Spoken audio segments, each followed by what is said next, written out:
Hello and welcome to Two Guys and a Lot of Wine. I'm your host, James Kimbrough. Bobby P is on vacation this month, but I'm joined today by a very special guest and a first for this show, our very first winemaker, Antonio Maria Soares Franco from the family-owned vineyard Jose Maria de Fonseca, headquartered in Lisbon, Portugal. Antonio, thank you so much for flying all the way across the Atlantic Ocean to join us today. Thank you, it's a pleasure. So tell us a little bit about the family history. I know you have one of the oldest vineyards in Portugal. Yes, we are actually the oldest table wine company in Portugal. Our company was founded in 1834, so in the beginning of the 19th century. And it's been always a family-owned and family-run business.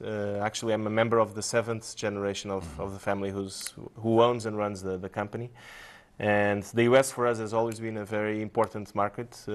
Actually, my father was was living in the U.S. when I was born. That's why I was born here in Hartford. Yeah, I was just going to say, you're here from the local area, aren't you? Yes, exactly. So you have ties here in the United States and in Portugal. Exactly. So for us, the U.S. is a very important market, and I'm here all the time promoting the wines.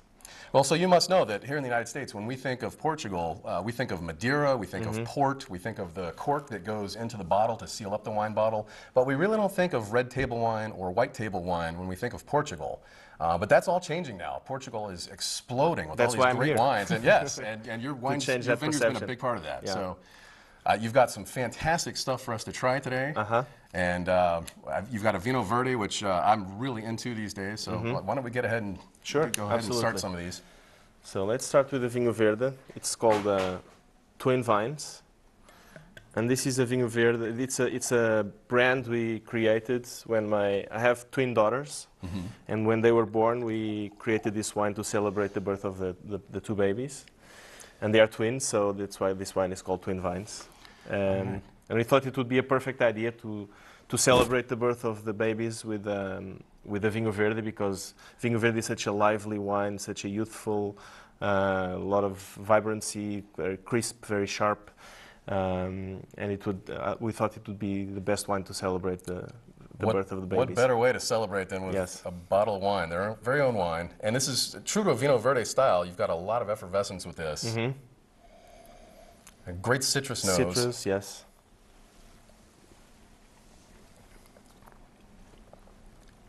And a nice clean finish. Very clean. It's perfect for this time of the year. Yes, my co-host and I are always talking about getting a nice cold bucket of ice out on the back porch and throwing a couple of bottles in, and great way to just enjoy the summertime. Absolutely, and I would recommend everyone to try Twin Vines as their summer wine. Now, I drink Vino Verde by itself, but what food pairings would you recommend for this? Would recommend something relatively light, like a salad or maybe some pasta, or even a slice of pizza, but not very heavy meal. Something light, something that you would eat on a nice warm summer day. Even some fish, some grilled fish goes well with Vinho Verde. That'd be fantastic.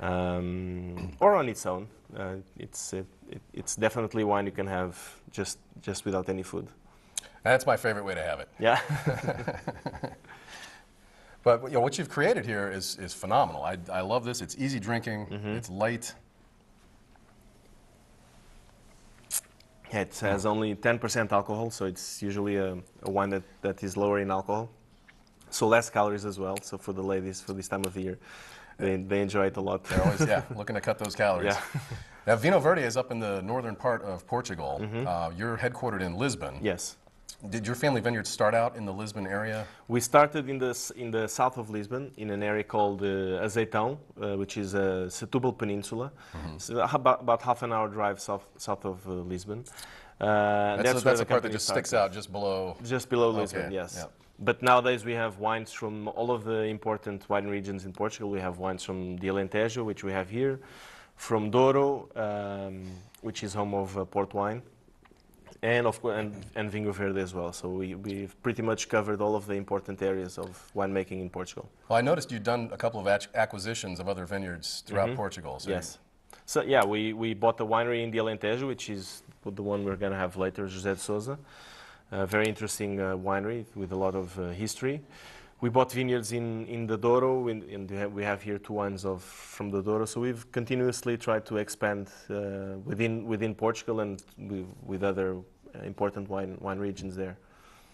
But it all started with the Lancers? Yes, actually, this is the oldest? This is the oldest wine that we have in the States, and Lancers has a very important history in the States. It was created in the end of the Second World War, and at the time the wine business in the States was a very sort of elite business, very high-end wines, and it was not really for the masses.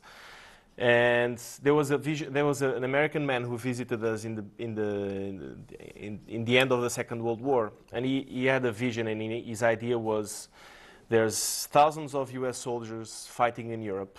The war is almost over, and these soldiers are going to come back to the States, and these people will have acquired European consumption habits, and among those habits will be the consumption of wine. So we wanted to create a wine that would be sort of a wine that would democratize the wine business in the States and would appeal to the masses. So that's why he was looking for a rosé, which is the sort of wine that would be easy to drink, and for someone who would never tried wine would be a perfect wine to start drinking wine. And he created this brand here called Lancers in a very unique shaped bottle. I was just going to say, I've never seen a wine bottle like that before. Yeah, So that was one out. of the reasons why the brand was so successful, because of the unique shape and the color of the bottle as well. And the name Lancers, because that gentleman, Mr. Henri Beard, was a fan of a Spanish painter called Velázquez, and there is a very important painting of Velázquez called Las Lanzas, which means the spears. And he was in love with the painting, and basically created Lancers as the name of the painting, Las Lanzas. And this brand had a huge success in the States. It was actually in the 70s was the #1 imported wine in the US. We sold, and that was the reason why my father came to live in Hartford, was because of the success of this brand. And nowadays we are going back to this what we call retro chic bottle, because it's like what was cool in the past is going to be cool again. Yeah. So we're sort of reviving all of those values of the Lancers brand with this package. All right. Well, let's give this one a taste. Try? Yeah, absolutely. So this is a rosé, very, again, light, 10% alcohol also. Produced with the main grape varieties of Portugal. Castelão, Trincadeira, Aragonês, Touriga Nacional. I was going to say that Portugal has so many great grape varietals, but you don't hear of them very often here in the United States. They're difficult to pronounce, but we have quite a lot of. We are one of the countries that have more varieties, together with Italy and Greece, for example, also have a lot of varieties. And that is the beauty of Portugal, because we can create wines that are pretty much unique, and that taste and have aromas that are very unique and typical to Portuguese wines. And this is what we have here in this rosé. It's a very dark colored rosé. Yeah. So you see there's a touch of... It's so light. It's light, it has a touch of spritz, of fizz to it as well. Yeah. A touch of sweetness, so it's again, it's a wine that, of course, you can consume this all throughout the year, but this time of the year, it's a great wine to have as well for a warm summer day. Yeah, a lot of our viewers get a little leery about sweet wines, and I just want to emphasize right now, this is not overly sweet at all. You said just a touch of sweetness, and that's the perfect description. For the Portuguese palate, we are not used to sweet wines at all. So this for us is just a touch of sweetness. It is very subtle. So this is a wine I have quite often at home when I'm with my wife at home at the end of the day, just drinking a glass of wine before dinner. Before the meal. Yep. Yeah. So it's a great way to start the meal. I would start every meal with this. All right, let's move on to your Periquita. Periquita. Now, is this one of the properties that you acquired? Well, actually, Periquita is where it all started. Okay. So Periquita was the name of a property in Azeitão, which is in the area of Setúbal Peninsula. And the property was named Cova de Periquita, was the name of the estate. And the founder, José Maria de Fonseca, was the founder of the company, and he planted a grape in this estate called Cova de Periquita. He planted the grape Castelão. And soon enough, the wine started to have a lot of success. The wine was very good. And a lot of people around this area started to ask him for plants of the Periquita. But Periquita was not the grape, it was Castelão, actually, the grape. So from that point onwards, there was a confusion between the grape, the official name of the grape, and the brand Periquita. And a few years later, we needed to clarify things, and we have now the trademark of Periquita. So this is really the first wine to be bottled in Portugal, the first brand of Portuguese wines, and is a true ambassador of Portuguese culture all over the world. So this is very similar to what the French did with the champagne name. People started copying champagne, the style, and then marketing it as champagne. And the French stepped in and said, you can't call this champagne, you have to call it sparkling wine. So you've done the same thing with the Periquita name. You've protected that by saying... it's a similar story. Because otherwise, everyone else could use the brand name Periquita, but Periquita was our own brand. The official name of the variety is Castelão. Okay. Let's give this a try. Why don't we try it? Yes. So you have other people growing the Castelão grape, yes, and they're allowed to do that. They just can't call it Periquita. Exactly. It's one of those cases where the category and the brand gets confused. It's like other brands like Xerox or Gillette, where the category becomes the name of the brand. Yeah, because of the power of the brand. So Periquita is a blend of three grape varieties. Again, Castelão is the most important one. But then we add two other, which are Trincadeira and Aragonês. Aragonês is the same grape as Tempranillo in Spain. Okay. So...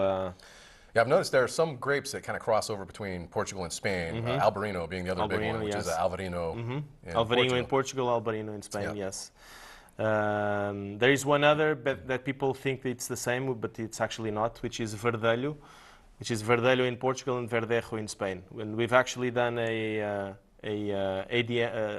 DNA analysis of the grape, and we found out that actually it's two different varieties.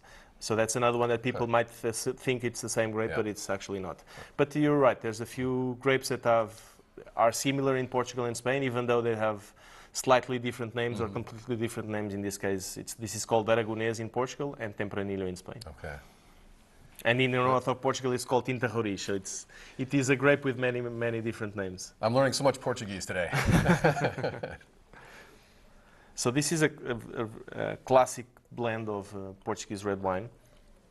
And again, very easy drinking red. Here in the United States, a lot of people tend to lean towards a lot of fruit and a really heavy body. Yeah. This is a much lighter style, much less body than the big cabs, but very enjoyable, very easy to drink. And the other thing is that one of the things Periquita is known for is the very elegant acidity that the wine has, which is something that's very important. First of all, to combine with food, you need some acidity to make the wine interesting with the food. And as well, for aging of the wine, it's important to have that acidity. And a few months ago, we were having a vertical tasting of Periquita with many different vintages. And we went from 1990s to 80s, 70s, even 50s, and we had a 1940, and we have a 1938. Oh, wow. And the best wine of the tasting was the Periquita 38, which is a wine with almost 80 years. And that's because of the acidity of Periquita and how well the wine ages. That's one of the key things about this brand. Well, the acidity just creeps in right at the end, at the finish here, and it's makes the wine fresh and lively, and which is important for combining it with food. Now, I could drink this on its own, but what would you pair this with? I would pair it with a lighter dish of meat, maybe some chicken or some turkey, something that's not too heavy, because the wine is not. I would if I would need to compare it, I would compare it more with a Pinot Noir instead of a Cabernet Sauvignon. Yes. So I would recommend something on the meat side, but a lighter type of meat dish. Yeah, I was trying to contrast it with the cab. Yeah. But yes, it does drink very much like a Pinot Noir. It's a Yeah. lighter style. Even the color is a bit lighter than, not as light as Pinot Noir, but more on the light side. But it's more like a red that sort of drinks like a white. Yeah. And you've also brought the Reserva. Yeah.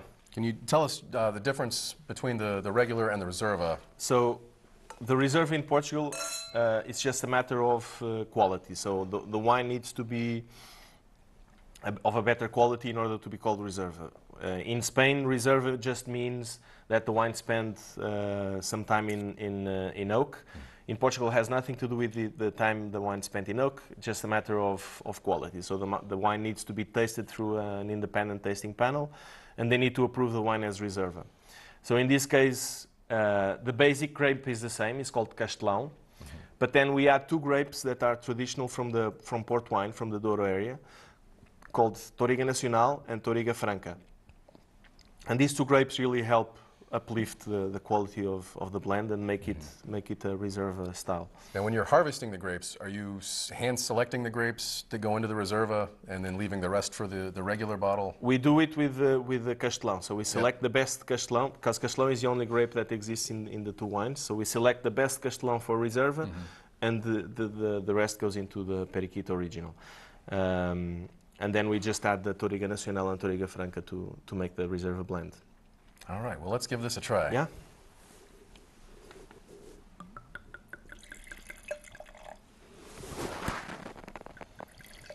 So in the retail store, the consumer's going to pay a little more for this bottle. Yeah, they're going to pay around $16 for the Reserva. Still a bargain. Yeah, compared with about $10, $11 for the original.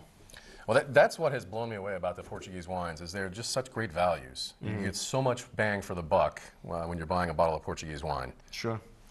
We try to be sensitive with our pricing. We know people are more and more, they're looking for good value, so wines that deliver a lot of quality for the price, and that's what Portuguese wines try to do. That doesn't mean that the wines need to be super, super cheap, but I think they need to be at the correct price for the quality. And we're all about quality here on the show, but we're even more so about price. And Bob and I like to focus on wines that are under $20. And everything we've had today is priced in that ballpark. Except this one, everything else is under $20. This is exactly what we like to recommend. Yeah. And this is when you look at the business in the US, this is what people are really buying is wines from $10 to $20. That's really the fastest growing category.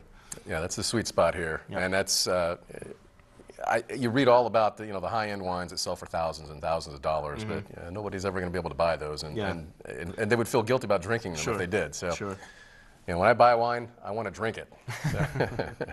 So what you've done here is fantastic. This is so complex. I get a lot more fruit than I did with the first Periquita. Yeah, more depth. A little more color. A little bit more color, more body as well. A lot more complex, more layers in the wine. Definitely a higher quality wine than the original. Not saying the original is not. No, the original is very drinkable. But the Reserve is, I would say, it's even though it costs more than the original. For me, it's an outstanding value at $16. Yeah.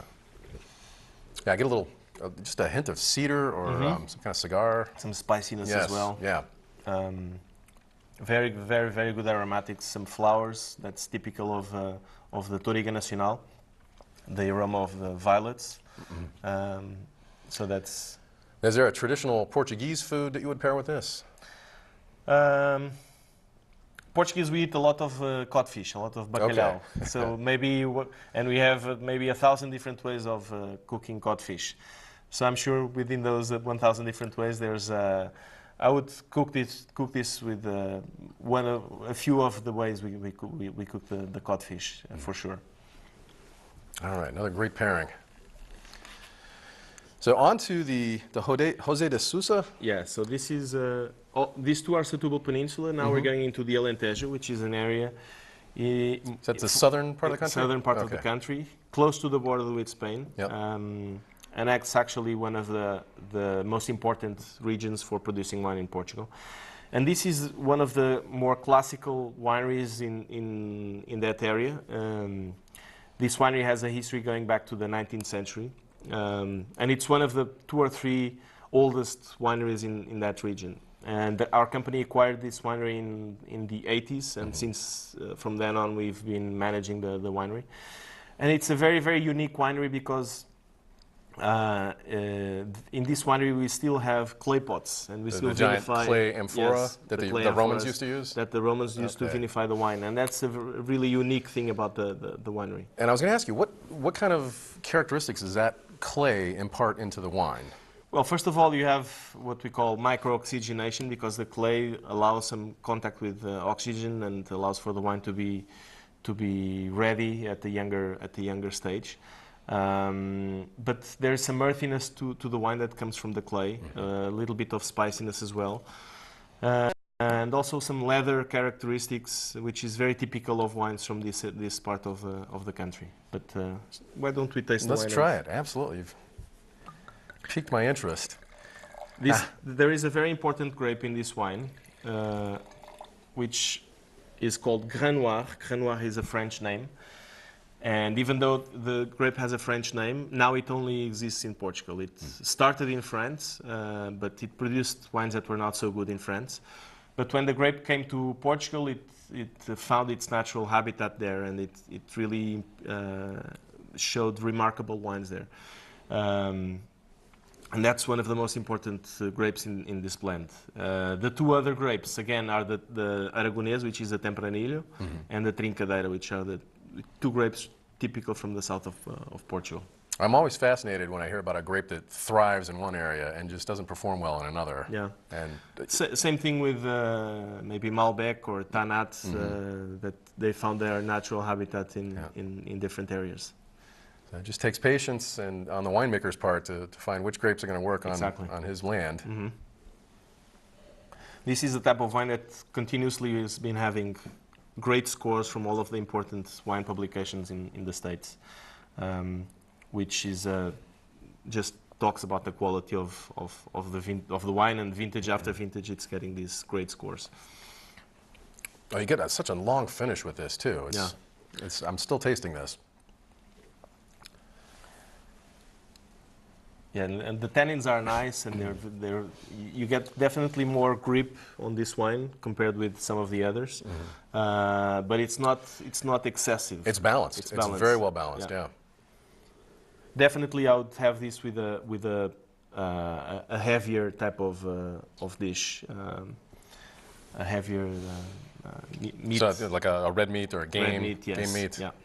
Yeah, you've got a lot more body with this. So I was going to ask you, how long do you leave the wine in the clay amphora? In the clay amphora is just for the vinification, so somewhere from 15 days until about a month. And then we remove the wine after that. It's a very, very artisanal way of producing the wine. And after that, we just put the wine in oak for aging in oak, and then after that we bottle the wine. So it's the amphoras are just for vinification and not for storage. Well, you've produced another fantastic wine here. Thank you. So this is Alentejo. Again, it's an area more in the south, a bit warmer. The alcohol here is a little bit higher compared with the others. Here, talking about 14% alcohol. Yeah. But definitely a great representative of this area of Portugal. Well, even though it's got the higher alcohol content, I don't get that burn. You know, sometimes wines get too hot if the alcohol content's too high. And I just did a tasting last night where that was the case. And everything I tried, it was just too warm in the mouth. But you've got such a great balance with this. Absolutely. You've done a great job. Thank you. So we've got 2 more to get through here.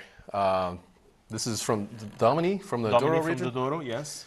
And this wine's unique because you still... you have people crush the grapes with their feet. On this one. On the last one. Yes. Okay, I'm jumping ahead here. I'm sorry. All right, well, let's go to the Domini then. Yeah, the Domini, it's a wine coming from the Douro. So for those of you who don't know what Douro is the region where port wine is produced. And that's in the northern part? In the northern part, in the Douro Valley. So this is a river coming from Spain into Portugal. And in Spain, you have the Ribera del Duero wine region. So Duero in Spain is the name of the wine, of the river. And in Portugal, it's called Douro. So Douro is the region where port wine is, or the grapes of port wine are grown. So this is the wine that's being produced in the same region of port wine using the same grapes. But when port wine is a fortified wine, and it's a sweet wine, here you have a different style, a light and dry style of wine from this area. I got some pepper on the nose before Yes. it even got into my mouth. Yes, absolutely. And then, I taste a lot of pepper right now, too. Definitely, you see a different style from the Alentejo. Yes, very different. Now, what would you drink with this, or eat with this? Excuse me. Again, I would eat similar type of food versus the José de Sousa. Maybe difference in the type of sauce that you use. Maybe some more berries here, a more fruity style here, and more of a leathery style on the Alentejo. But I would compare these two, and I would have more or less a similar type of dish with these two wines.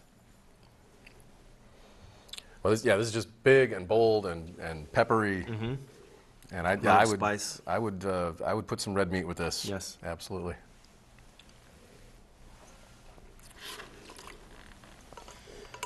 Yeah, and the last one is what you were discussing. This is what we consider to be one of our super premium wines. This is a really, really high-end wine. This is the one where we still use people crushing the grapes with their feet in what we call lagares. So it's just a giant stone trough? So it's a giant stone, where people go in there and they, for several days, they step on the grapes until the wine is... Do people volunteer for that, or do you just tell them, hey, you're stomping grapes today? They're well paid at the same. But it's a fun activity. I've done it myself. Well, I have friends that I know would pay you to come stomp on the grapes for you. Well, just give them my contact and we'll... Okay. Well, let's see what they've created here.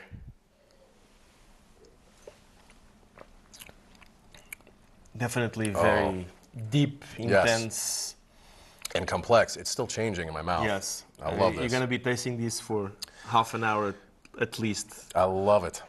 I've fallen in love with everything you've produced here today. You've got some fantastic wines. Thank you. And I want to thank you, Antonio, for joining us on Two Guys and a Lot of Wine. Thank you. It was my pleasure. And if you're ever back in the United States, please come visit us again. Absolutely. Well, if you're ever around Portugal, we're more than happy to welcome all of you guys, and again, also the viewers to visit our cellars. I'm going to take you up on that. For Two Guys and a Lot of Wine, I'm James Kimbrough, and keep us in your wine cellar.